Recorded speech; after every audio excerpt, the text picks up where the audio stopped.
If you could get more Stav, Abby and Matt, you can with the podcast thanks to What If. You're only a what if away from a great summer holiday. What if it's Aussie for travel? Stav, Abby and Matt. Hey, thanks for downloading our podcast. Stav is not here for the podcast intro because he's had a kid and his bladder's given out on him. He really does. So have he's a gone very for a full wee bladder, wee. doesn't he? That's prostate. You should really get that checked. Just saying. Yeah, I mean, he'll have to do that. I can't do it for him. I just meant get yours checked in preparation. But anyway, here is the podcast. I tell you what, you think you know someone. You think you know somebody really well. You've spent all your life with them. You grew up with them. And then you find out something about them that changes the way you look at them for the rest of that relationship. And on the weekend, we had our family Christmas because we're going overseas. So we won't be here. This was the only time we could all get together. Went to Brewdog in Murray and had me some haggis.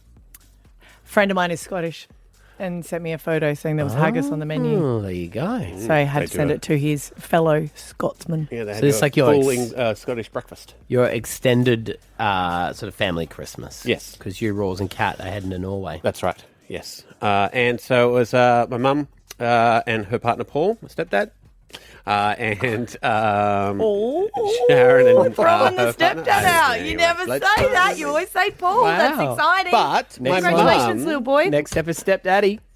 my mum revealed something to me that was horrifying. My mother has been funding terrorists overseas. She is sending terrorists money on the regular.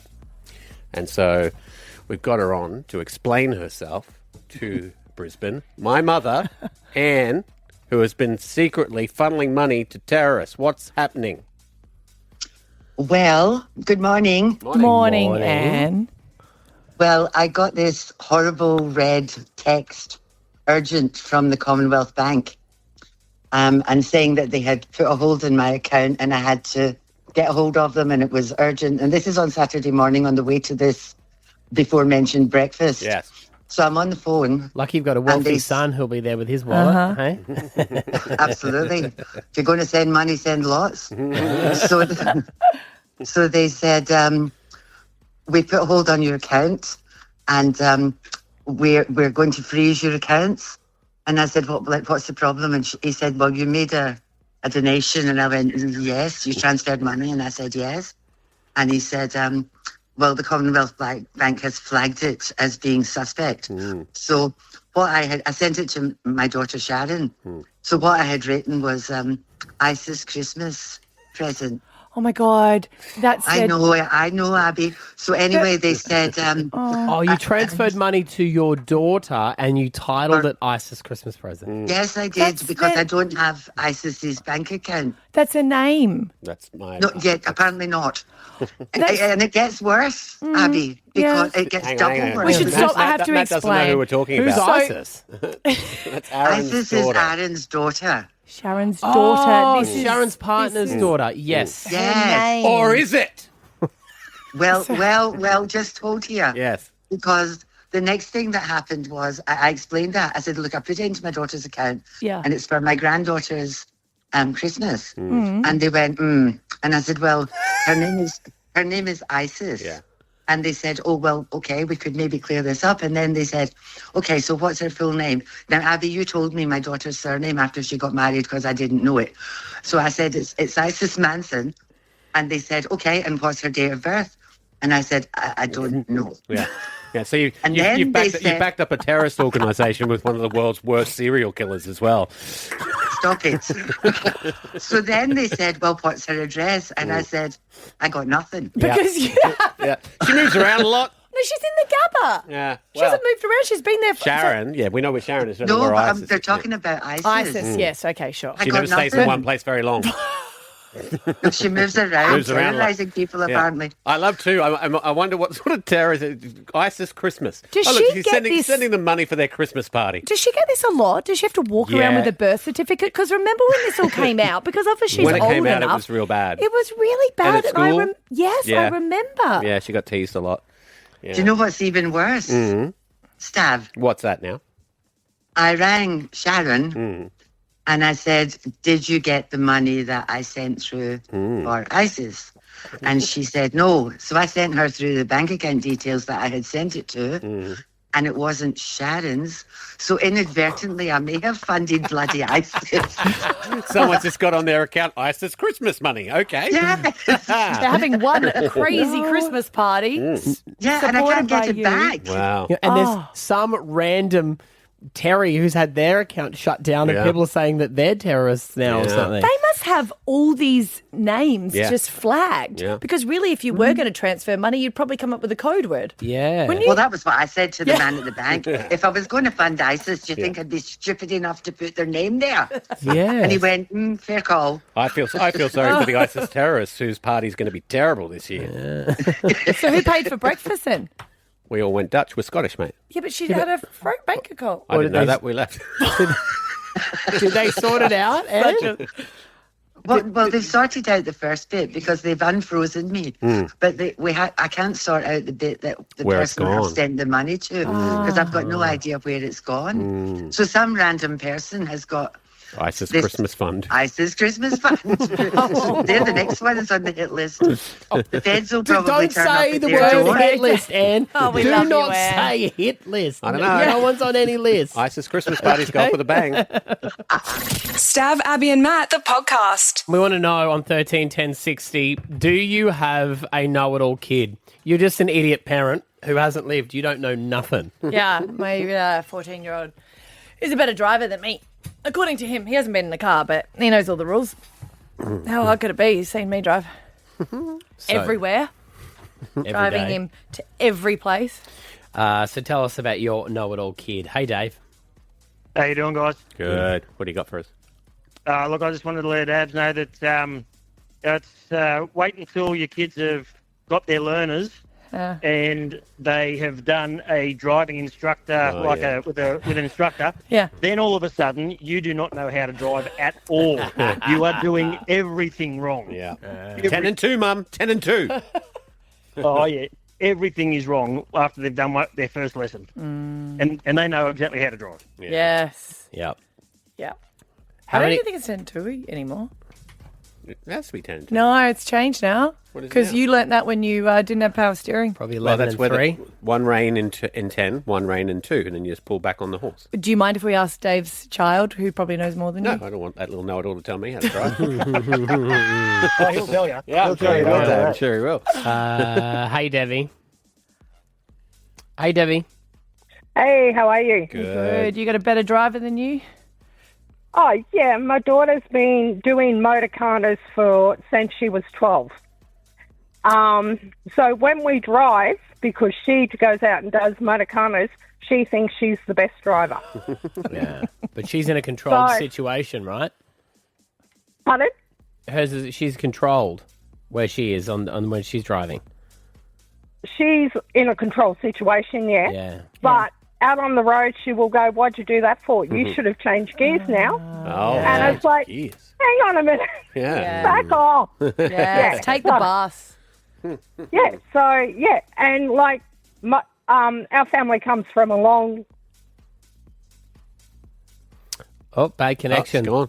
So it's going Right. to be a real dramatic Long pause line then. of, I reckon, A long line drivers. of- I reckon they're all go-kart drivers and stuff. What gave you that? What was that guess from? Well, she's definitely not going to say a long line of phone operators, that's for No, sure. daughter can probably use a phone better than Debbie can. Laura in Alexandra Hills, do you have a know-it-all teenager? No, he's not a teenager. He's 7 turning 8. Uh-huh. And you would think that this child just knows the everythings of everything. And, for example, yesterday I was on the phone to my best mate and I was speaking to my husband later on and I said, I think I said this. And he's like, yeah, you did. And I was like, bro, you weren't even there. and he's like, no, but that's what you said. And I was like, but how would you know you weren't even there? And, I'm a nurse. And I can say, nursey things, oh, yeah, blah, blah. And he goes, no, that's not what it is. Oh, and I was like, what do you mean? Dr. Lachlan? You are 7. Sit down, little boy. Yeah. Maybe a lawyer wants to be a lawyer, just loves to argue. Yes. Oh, I actually said it to him sometimes. I'm like, I think you just want to fight with me. You're picking a fight with me over the colour of the sky. It's time to give it a rest. How good are they, hey? And you I don't love them. you don't bite though, do you, Laura? You just let it go, or Oh, a bit of both. It depends on the day. Yeah, it depends what mood. Yeah, like I'm ready to go here. I'm like, you want to fight? Let's dance. And I'm like, remember, I created you. I brought you into this world. I'll take you out of it. Yeah, see, I created you, and you'll probably say, no, you didn't. It's the Stav, Abby and Matt podcast. Stav, Abby and Matt's Where does all the good go? Mini Miracles. Could you let me know? Yeah, Christmas is just around the corner, and it's a celebration, but sometimes it can be really tough for people out there. So we would love to help out with some mini miracles. Go to b105.com.au, register yourself, or you can even nominate someone if you like. And it's interesting hearing what people need because everyone has a different wish list at this time of year. And one person that joins us now, Talia in Boronia Heights. Good morning. Now, I know you're working in early education, so you're always busy, and you're also a mum to 4-year-old twin boys? Yep. Okay. Now, Twin boys, yes. Can you tell us why things might be a little bit tough at the moment? Single mum, firstly. I'm working as much as I possibly can, but my kids are prone to getting sick all the time. Yeah. Prime example, we're off today with one of them being sick. Isn't that fun? Because then you So- still have to pay for stuff. Isn't that good? So, yeah, home with one. I reckon it's really admirable what you've done. My friend's just gone through this with the fact that you wanted to have kids and didn't have a partner and I'm going to do it by myself. Yep, well, getting older. Yeah, so you went through IVF to have your 2 kids, and I guess it's one of those things when you can't rely on other people, you've got to do everything yourself. So you're a single mum, so you're paying all your rent on your own as well, and we understand that that's been really tough for you of late.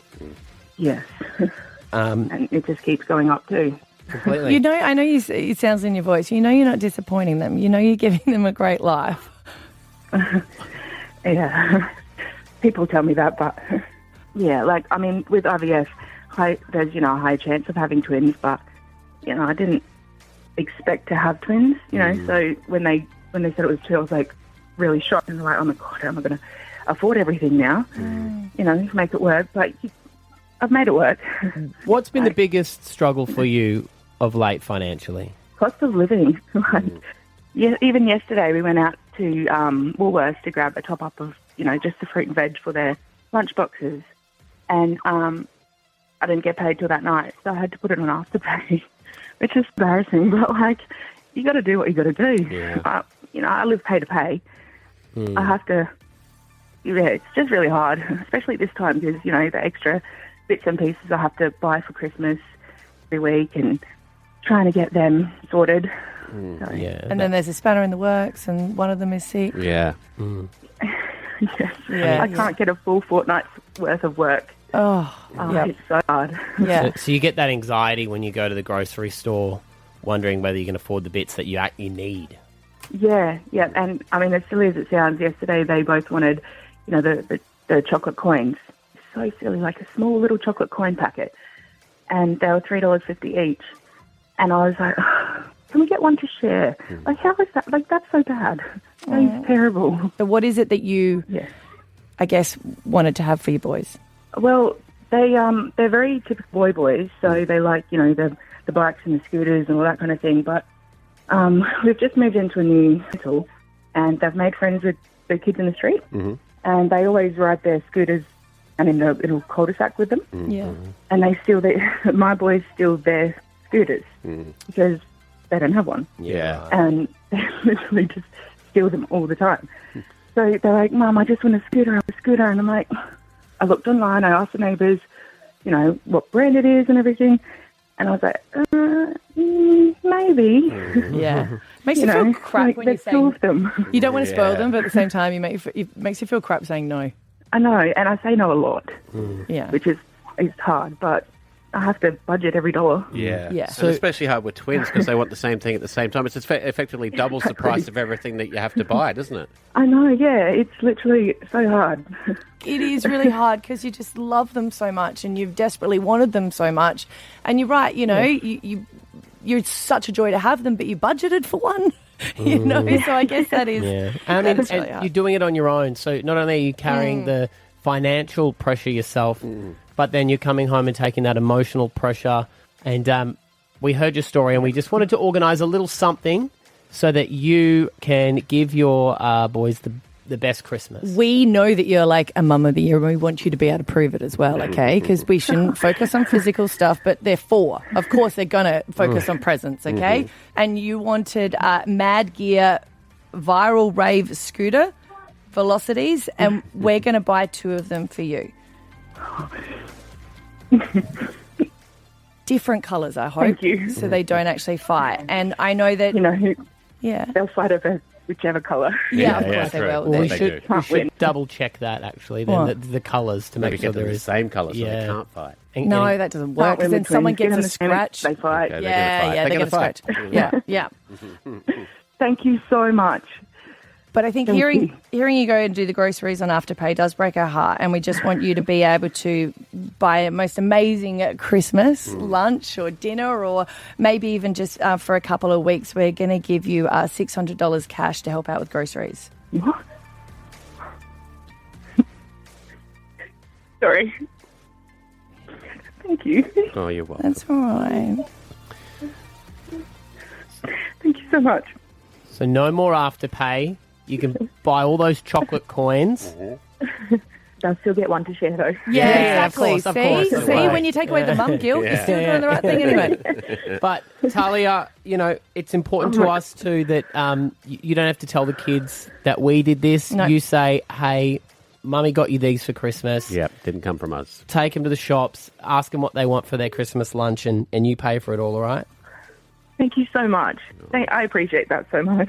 You're doing a good job, That's, Talia. a day off work today, and I'm struggling because, financial situation, and now you've just brightened my day now. Yeah, and you can't do what we do because you work in early education, which is give them Panadol and then wait for the call when they say that they're sick. But you wouldn't be able to do that. No, not at all. We would never do that. No, honestly, thank you. It would be Nurofen. Thank you so much for listening to the show and being a part of it. And yeah, we just want to say you are doing a good job. Thank you so much. You've got no idea what it means. Thank you. If you need a little mini miracle, Brisbane, or maybe you know someone, we want to brighten their Christmas for them, please reach out, let us know, b105.com.au. Recently, I had the pleasure of meeting a fine young fellow. He has invited me on to his podcast, and the episode is coming out in a couple of weeks' time. He's got a very interesting story, ex-pro surfer, and is now working in the mental health space and has a book, The 1% Good Club. Cooper Chapman, thanks for coming on this morning, buddy. No, thanks for having me. It's great to be here. So tell us about, I guess, your story as a pro surfer, and I guess then as an ex-pro surfer, why you wanted to go into this. Yeah, so I was very lucky. I got to travel the world and surf on the World Surf League. It's called the Challenger Tour, and was pretty much top 100 in the world for a decade after school, which was a pretty amazing way to see the world. But I also learned some, I guess, really valuable life lessons along that journey, and had some family history of mental illness. I lost an uncle when I was quite young, and then my little sister lost a friend to mental illness in her last year of high school about 7 or 8 years ago. And it just kind of made me realize, I'm so fortunate to have learnt these lessons, and there's kids struggling so much with, their mental health. Maybe I can share some of those lessons and help them. Maybe they'll listen to a young pro surfer. And started a business, The Good Human Factory, and now I've retired from surfing and educated over 60,000 students, work with really big corporate companies. I just got back from the UN at the climate change conference talking about mental health over there, which is really cool. And do you think through your experiences, because there's a lot of different people that go, what do we need to do to be able to combat mental health? And there is that, talking to people and having reach out. But I always think, is it also to do with being more involved in a community? With you traveling around the world, there is no way that you can't get involved with different communities. Absolutely. I think one of the main predictors of somebody's well-being is their sense of community and belonging with the people around them. There's actually a study that was done by Harvard, I believe. It's one of the longest studies ever done. The quality of somebody's life, the number one factor for their quality of life was their quality of their relationship. So absolutely, there's so much in community. But yeah, the way that I talk about mental health is a little different than you see most organizations. I come from the angle of we all have mental health. And we all can do some little things daily to take care of it that most of us aren't doing. We all live such highly stressed lives, and our nervous systems are so jacked up. So that's why I wrote my book, to give people those daily actions and habits they can practice. I really enjoyed the conversation we had in my little backyard studio. one thing I took out of it after you asked me about my life and things that I'd been through and stuff, and I got my New Year's resolution. Oh. You did one? Yeah. What, he got you to do one? No, I thought of it myself. He didn't ask me. I've asked you to do one for years. After our conversation, I thought of one. I'm supportive. I doesn't wanted you to sound do, it. no, I wanted you to do one, and he always says he's not going to do one. And now look at him. See, I told you it was a Tell me, bromance. what is it? Yeah, what is it? Is to be a better friend. Oh, I love that. Ooh. Because I'm bad for it, and a lot of blokes are bad for this, where we get too busy and we don't catch up with our mates properly. Or if we do, it's a boozy night, right? Yes. And they're fine. I still want to do them. But I'm very bad at the in-between of texting my friends or just going to a mate's house for half an hour and going, chit-chat, move on. And that's I have to be wonderful. a better friend, I think. Because I think sometimes you find it really hard. You might blame wives, if I'm being honest. A lot of them do. And Absolutely. I'm like, as wives, we actually really support you to be able to do it. It doesn't mean you need to go out for, 10 hours. To have good friends, you've got to be a good friend. Yeah, and it's those little things, right? And unspoken boundaries of future resentment. So often we're waiting for our friend to reach out to catch up, but then realise, wait, maybe I got to take the first step and take that initiative. And, maybe they're going through something as well. So having that lack of judgment when you reach out to mates is, a good little New Year's resolution, I reckon. I'm sure you have this in your book as one of the aspects would be to do exercise or something physical. And I come from a family of surfers, and I have seen the effect. I wish I did this, but I've seen the effect of them just being so stressed or everything going on in their life. They go out in the water. I mean, sometimes they complain about bad wave sets coming in, but it does just seem, when you're sitting out and you're looking at the ocean, you realise, I guess, how small you are in there, or just putting things in perspective. Yeah, absolutely. Exercise is also another massive thing when it comes to good mental health, and is one of the 10 habits that I talk about in my book that I feel like we should all be practicing at least regularly, but most days. One of the other things you say is to commit to just 14 minutes a day of mindfulness and gratitude. Is that sort of just like a bit of a time-out meditation sort of thing? Just sit there and chill in your own thoughts? Yeah, absolutely. And that's the kind of theory of my book. The 1% Good Club is all about giving 1% of your day to your mental health.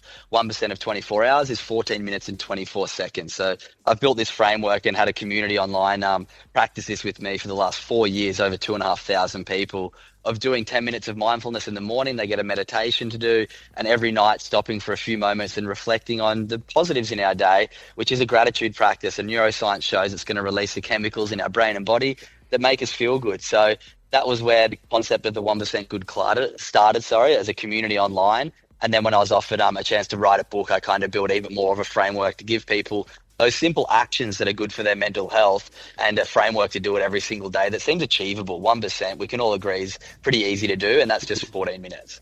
You've got a big family of overachievers. Your sister, Chloe, has a huge podcast as well, Darling Shine, and your brother-in-law is Fisher, the DJ.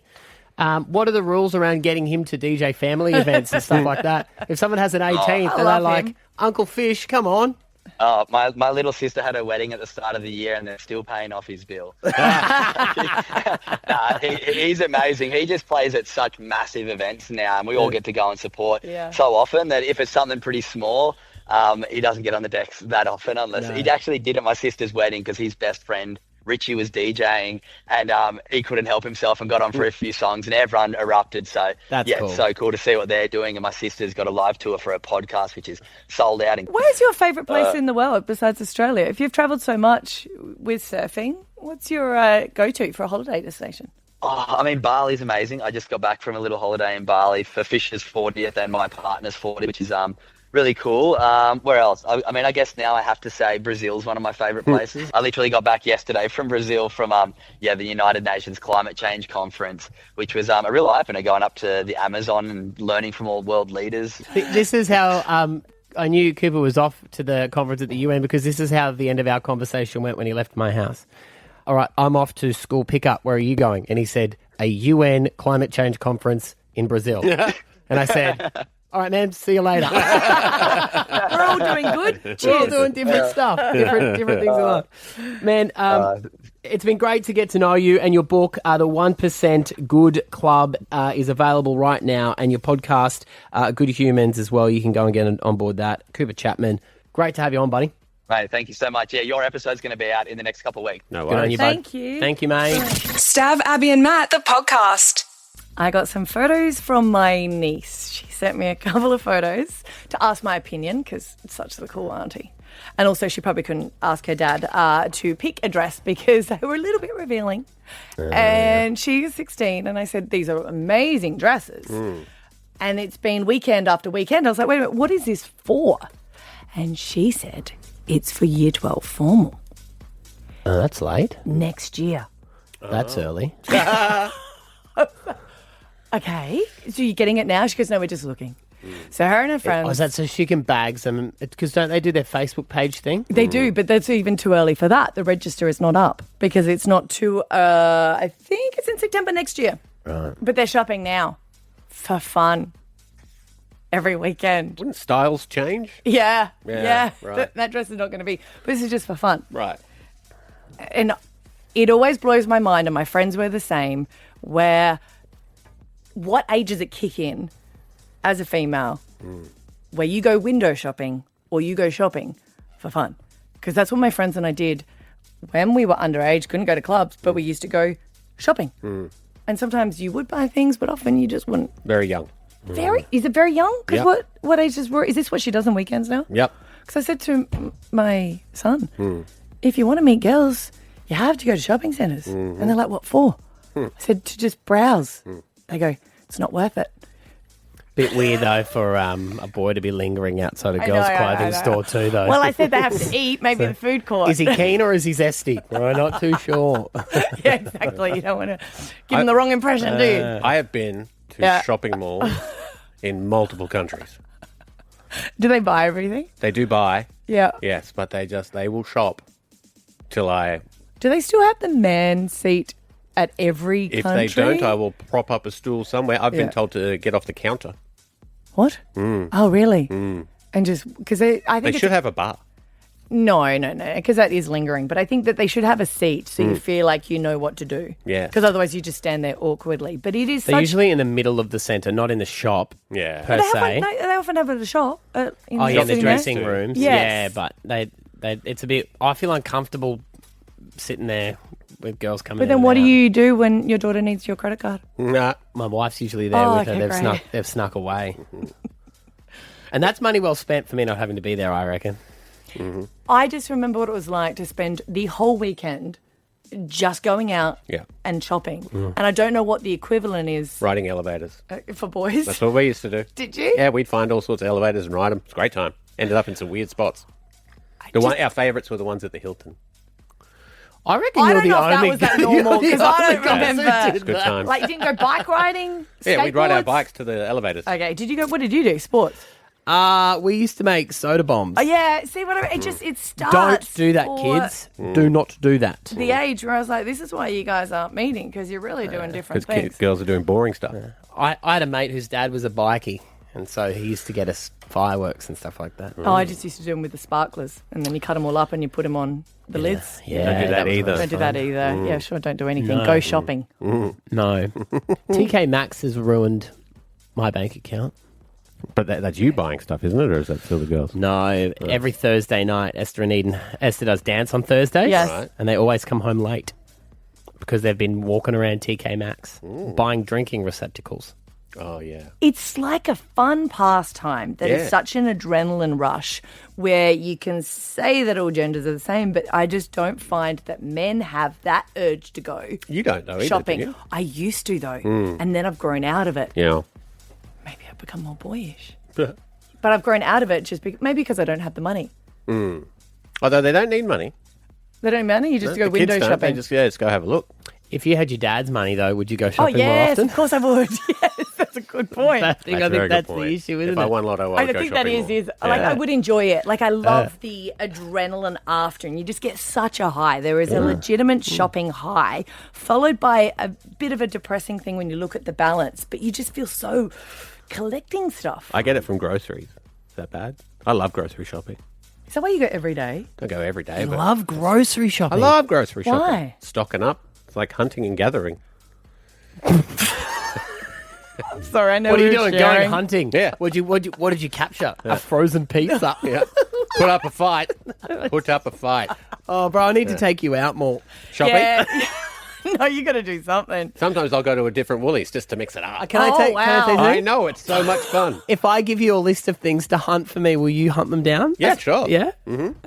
That's a good thing. I'll do the same. I would love to be one of those people that just shop for other people. Mr.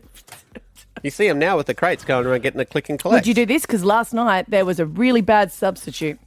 So the shoppers, because I always do click and collect. Would be on point. Okay. There was no watermelon. Okay. So they should have just refunded, I thought, or maybe get the pre-cut one. What do you reckon they substitute it for? Cantaloupe. A rock melon. Yes, a rock melon. That's a cantaloupe. Yeah, okay. Oh, is it? Yeah. I've never That's heard not- it called a cantaloupe. Well, as a shopper, you can, but that's not equivalent.